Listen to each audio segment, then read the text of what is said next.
If you set out to pay homage to both Shadow of the Colossus and Attack on Titan, but never figured out how to truly capture what made either of them special, Extinction would be the result. And that's not to say there isn't a decent amount of straightforward, excitingly animated hack-and-slash enjoyment to be had. I just wish it had borrowed more from the atmosphere, variety, and sense of discovery of its muses.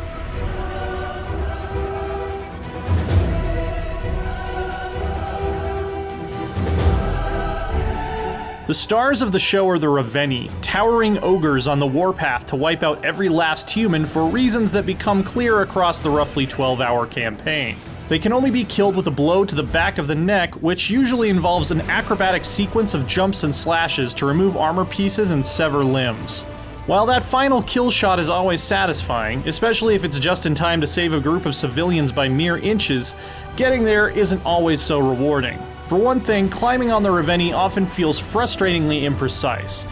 It's really easy to fall unexpectedly, or worse, get stuck in places like crotches and armpits, turning the camera into a surrealist nightmare. Nobody wants that. This kind of thing is no fun, even when I'm not imagining the horrendous stench of monster sweat that I'm subjecting our poor hero Avil to.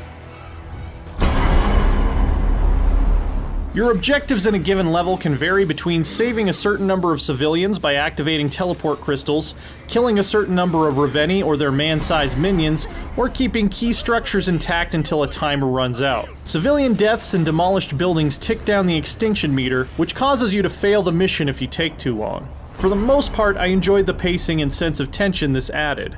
The combat on the ground is very floaty and arcadey in a Dynasty Warriors kind of way. I don't think every game needs to be Dark Souls, but when it seems like any battle with a pack of Jackal minions is best solved by button mashing and hoping I'm hitting dodge and attack at the right ratio to do damage while not getting hit too often, each fight starts to feel more like a chore than a rewarding challenge. Because of that, the rescue missions are probably my least favorite type. They often involve chasing down and tediously attacking a dozen jackals at least once so they focus on me instead of the civilians, then drawing them away to take them out. Without crowd control or an area effect attack that can distract multiple jackals at once, that got old pretty quickly. I also wasn't especially impressed with the variants of Reveni placed in my path. They're all slow, lumbering, bipedal ogres at the end of the day. Some have armor that takes more hits to break, some have weapons that can deal more damage to you and surrounding structures, some have thorn-shrouded gear that has to be hit in a small target area or you'll take damage. But none of them feel especially inspired or creative, and few force you to significantly change how you approach them. It's all just slight variations on the same basic process. And when they do force you to change, it's sometimes for the worse. The spike and bone armored Reveni are especially a pain because you have to bait them into using a certain type of attack which compromises their own defenses. But I never got to a point where I felt like I could get the enemy AI to do this reliably, so a battle against one of them usually breaks down to a lot of flailing, jumping, and hoping while I watched the extinction meter tick down in frustration.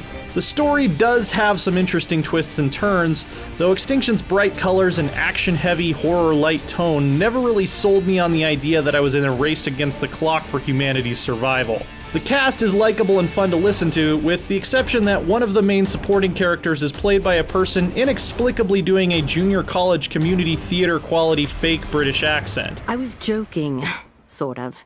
They may, however, find you more appealing than the jackals about to descend on Tablis. That affect unnecessarily distracted from her otherwise respectable performance. Extinction is a sword-slinging, monster-decapitating action game that does a decent job of getting the blood pumping and reflexes twitching. The eye-catching, anime-inspired art will even give you some nice scenery to do it all in. It just never rises to be much more than that, and all the while it's inviting comparisons to other games that do.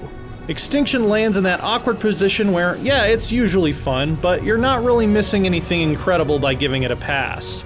For more on Extinction, check out the first 12 minutes of gameplay, and see where it got its inspiration by watching our reviews of Shadow of the Colossus for PS4 and Attack on Titan 2. And for everything else, stick with IGN.